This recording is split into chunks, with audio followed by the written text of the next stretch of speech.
प्यारे दोस्तों, आप सभी लोगों का मेरे YouTube channel dear places with Arif पर स्वागत है। मैंने पहले वीडियो में आपको शेर शाह सूरी की ज़िंदगी के बारे में बताया था कि उनकी ज़िंदगी कितने संघर्षों से आगे बढ़ी है और एक जागीरदार के बेटे होते हुए भी अपनी योग्यता से, अपनी काबिलियत से, अपनी रणनीति से पैंतरा बदलते हुए जिस तरह से उन्होंने हुमायूं को मात दी थी और भारत से बाहर जाने के लिए मजबूर किया था, इतना आसान नहीं। और फिर बगल का ही एक पड़ोसी राज्य बंगाल जो है, वहाँ के जो महमूद शाह हैं, उन्होंने भी रूहानी अमीरों की मदद से हमला किया। 2 बार की जो फौज भेजी गई थी कुतुब खां के अधीन और इब्राहिम खां के अधीन जो है, उसको शेर शाह सूरी ने हराया सूरजगढ़ के युद्ध में। और फिर वो हुमायूं को उन्होंने जो है वो 26 जून 1539 को जो है आपके चौसा के युद्ध में, जो कि दक्षिण जो बक्सर जो इलाका है उसके दक्षिण पश्चिम में 10 मील की दूरी पर जाएंगे जब आप, यानी बक्सर के एरिया से, तो वहाँ चौसा मिलता है। वहाँ पर भीषण युद्ध हुआ आपको 26 जून 1539 को, जिसमें कि हुमायूं के हाथ में तीर लग गया था। अब वो नदी में कूद गए, बहुत सारे मुगलिया सैनिक भी नदी में कूद गए, गंगा नदी में डूब के खत्म हो गए। हुमायूं भी डूबने वाले थे, लेकिन किसी तरीके से निजाम भिश्ती ने उनको बचा लिया। उसके बाद फिर देखिए जिंदगी आगे बढ़ी। हुमायूं ने जो है पूरी ताकत के साथ कालपी होते हुए आगरा जब वो पहुंचे, तो उसके बाद उन्होंने फौज लेकर के कन्नौज के पास जो है शेर शाह सूरी का मुकाबला किया। बहुत ही भीषण युद्ध हुआ। ये युद्ध 17 मई 1540 को लड़ा गया था, जिसमें शेर शाह सूरी ने विजय प्राप्त की। तो यहाँ पर मैंने जो मतलब पहले वाले वीडियो में जो कन्नौज का जो युद्ध है 1540 में लड़ा गया था, उसमें मेरी मतलब जबान से जो है वो जून की 26 जून की डेट चली गई, जो कि वो 17 मई है। तो उसको मैंने यहाँ पर करेक्ट कर दिया आपको। तो मेरे यहाँ के जो साथी हैं, जहाँ मैं यहाँ ठहरा हुआ हूँ, पॉलिटिकल साइंस से इन्होंने MA किया हुआ है, बहुत योग्य और विद्वान हैं ये, अपने क्षेत्र के जानने वाले भी हैं। सहसराम में ही यहाँ पर सासाराम में पैदा हुए। तो यहाँ की जो स्थानीय समस्याएं हैं, ये देखिए, मैं यहाँ पर क्योंकि शेर शाह सूरी के मकबरे पर खड़ा हुआ हूँ, तो मेरे साथ आए थे, तो मैंने सोचा कि यहाँ के वो रहने वाले हैं तो बेहतर अंदाज से यहाँ की समस्याओं को बताएंगे। तो देखिए, मैं एक छोटा सा इंटरव्यू पेश करता हूँ, तो आइए देखिए। मशहूर जी, आपका बहुत बहुत स्वागत है मेरे channel dear places with Arif पर। तो मैं ये जानना चाहता हूँ, क्योंकि यहाँ के आप रहने वाले हैं जो है, तो ये बताइए कि यहाँ की क्या समस्या है। मतलब ये जो आप देख रहे हैं मॉन्यूमेंट, देखिए, ये देखिए। मेरा जो है कि आपके चैनल पर आने के लिए, डियर प्लेसेस चैनल पर आने के लिए, और आपके दर्शकों का और आपके चैनल का और आपका भी मैं शुक्रिया अदा करता हूँ जी कि आपने मुझे इस योग्य समझा कि मैं आपके चैनल के माध्यम से जी जो लोग भी हैं उन तक अपनी बातों को या यहाँ की जो समस्याएं हैं या फिर जो हकीकत है जी उसे मैं पहुँचा सकूँ जी। तो कहने का मतलब ये है कि यहाँ पर जैसा कि आप देख रहे हैं, यहाँ लोग आते जाते तो है जी, लेकिन विदेशों से ज़्यादातर पर्यटक नहीं आ पाते जी। हालांकि उनकी समस्या क्या है ये तो मैं नहीं बता सकता हूँ, लेकिन यहाँ तक ये सासाराम जो है एक बहुत बड़ा शहर नहीं है, एक छोटा मोटा शहर है, हेडक्वार्टर है रोहतास जिला का जी। यहाँ पर सुविधाएं उपलब्ध हैं होटलों की और रहने की, लेकिन जैसे कि मतलब बड़े मेट्रोपॉलिटन सिटीज़ में होती हैं जी, 5 स्टार होटल्स या फिर और भी बहुत सारी सुविधाएं जी, थोड़ी सी इसमें कमी है जी। इसके साथ साथ यहाँ पर कोई बहुत करीब में हवाई अड्डा भी नहीं है, एयरपोर्ट भी नहीं है, जिससे कि विदेशों से जो लोग यहाँ आना चाहते हैं सीधे आ सके। यहाँ से 100 किलोमीटर दूर गया है, जहाँ पर एक इंटरनेशनल एयरपोर्ट बनाई गई है। पटना यहाँ से 160 किलोमीटर दूर है जहाँ पर एयरपोर्ट है, और यहाँ से 125 किलोमीटर दूर बनारस है जी, जिसको वाराणसी भी कहते हैं जी, वहाँ पर भी एयरपोर्ट है। तो इतने सारे दूर से भी लोग आते जाते हैं जी। तो थोड़ी सी मतलब दिक्कत कहिए या जो, यानी आप ये कहना चाहते हैं कि सरकार ने यहाँ पर इस मॉन्यूमेंट के लिए कोई खास प्रयास नहीं किया, यानी हवाई अड्डा जो नहीं बनाया। सासाराम एक ऐतिहासिक स्थल होने के साथ साथ जी मतलब धार्मिक स्थल भी है। यहाँ बहुत से औलियाओं के भी मजार दरगाह है और लोग अपने मन्नतों को पूरा करने के लिए भी आते हैं जी। इसकी महत्ता को देखते हुए थोड़ी सी सरकार को और ज्यादा प्रयास करनी चाहिए। तो मतलब ये जो रीजन है यहाँ की, मतलब जो क्षेत्रीय जो आबादी है वो तो यहाँ पर आती है, तो यहाँ पहले की तुलना में थोड़ा सफाई ज़्यादा दिख रही है। पहले टिकट नहीं था, इसकी व्यवस्था की गई। तो क्या आपको लगता है कि सरकार को लगता है कि लोग यहाँ पर आते हैं, तो अब व्यवस्था जो है की जा रही है? हाँ बिल्कुल, मान के चलिए कि पहले जो है टिकट व्यवस्था नहीं थी जी। लोग जो है कि बिना टिकट दिए ही चले आते थे अंदर में जी, और गार्ड लोग वगैरह थे यहाँ पर जी।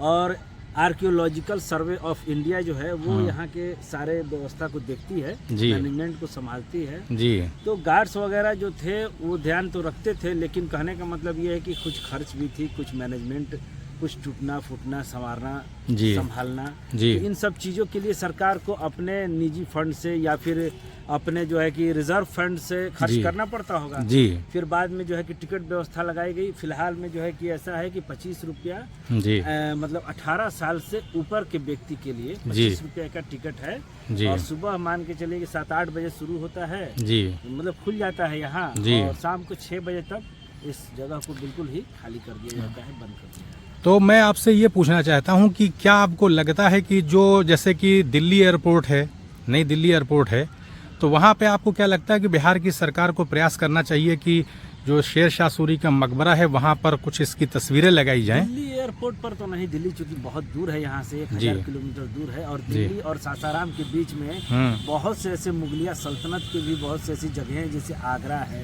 बनारस है जी, तो कानपुर है, ये सब सिटी पड़ते हैं जो ये रेलवे लाइन में।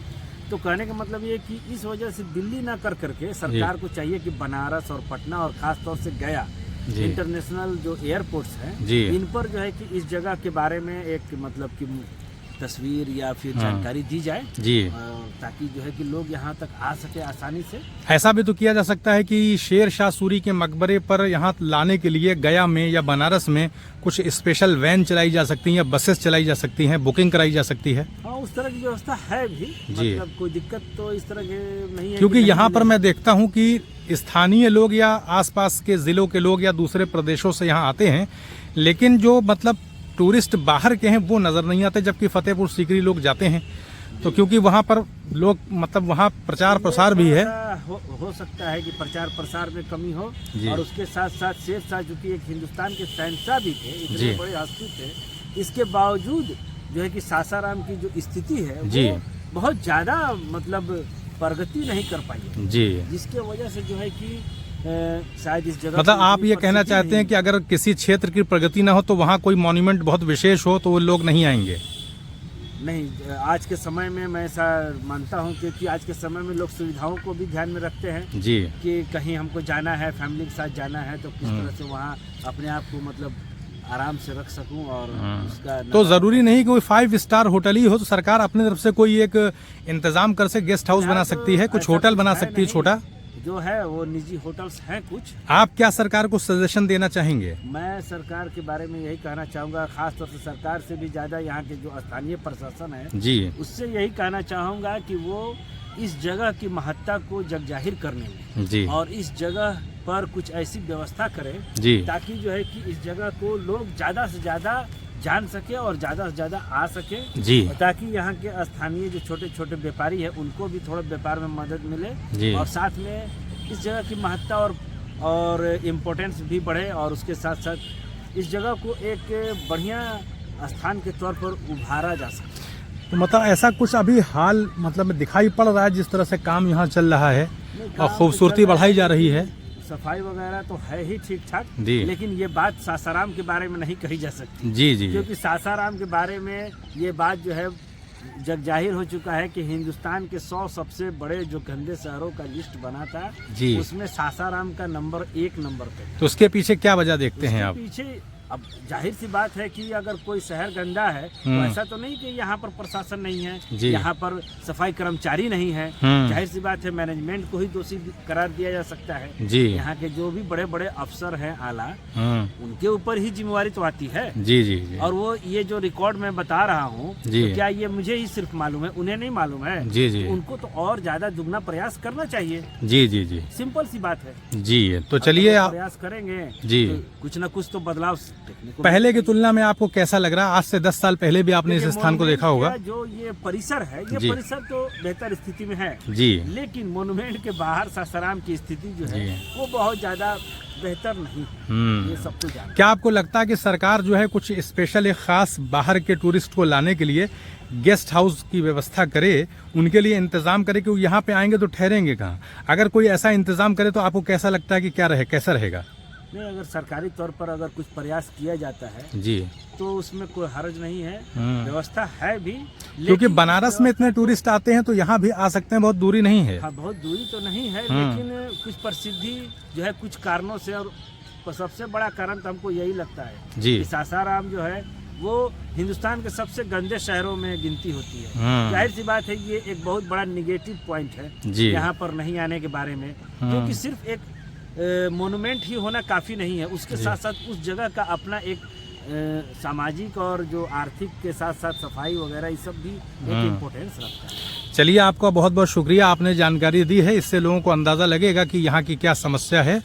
वैसे मेरी अपनी ख्वाहिश है कि जैसे बनारस में यहाँ पर आते हैं टूरिस्ट, मैं देखता हूँ बहुत बाहर से विदेशों से आते हैं, और बनारस से यहाँ की दूरी नहीं है, तो अगर सरकार कोशिश करे, जागरूकता की बात है कि सरकारी स्तर पर यह प्रयास किया जाना चाहिए कि बिहार में जो भी टूरिस्ट प्लेस हैं उनके लिए एक स्पेशल जो है विशेष प्रयास किया जाए, ताकि बिहार की अर्थव्यवस्था भी सुधरेगी और जो है भारत की अर्थव्यवस्था में भी योगदान मिलेगा, क्योंकि बिहार बहुत विविधतापूर्ण एक राज्य है, बहुत सारे मनोरम स्थल हैं यहाँ पर।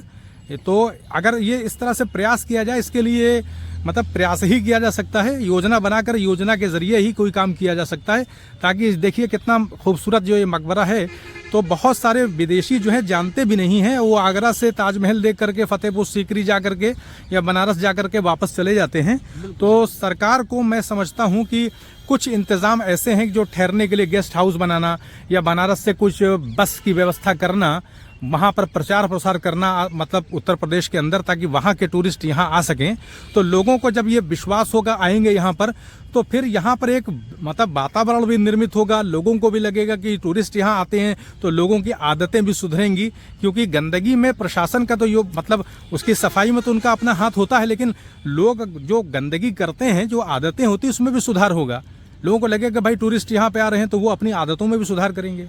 बिल्कुल जी, तो आपका बहुत बहुत शुक्रिया कि आपने इतनी मूल्यवान जानकारी दी और लोगों को भी अच्छा लगेगा, तो मैं दिल से जो है आपका शुक्रिया अदा करता हूँ। आप लोग का भी शुक्रिया।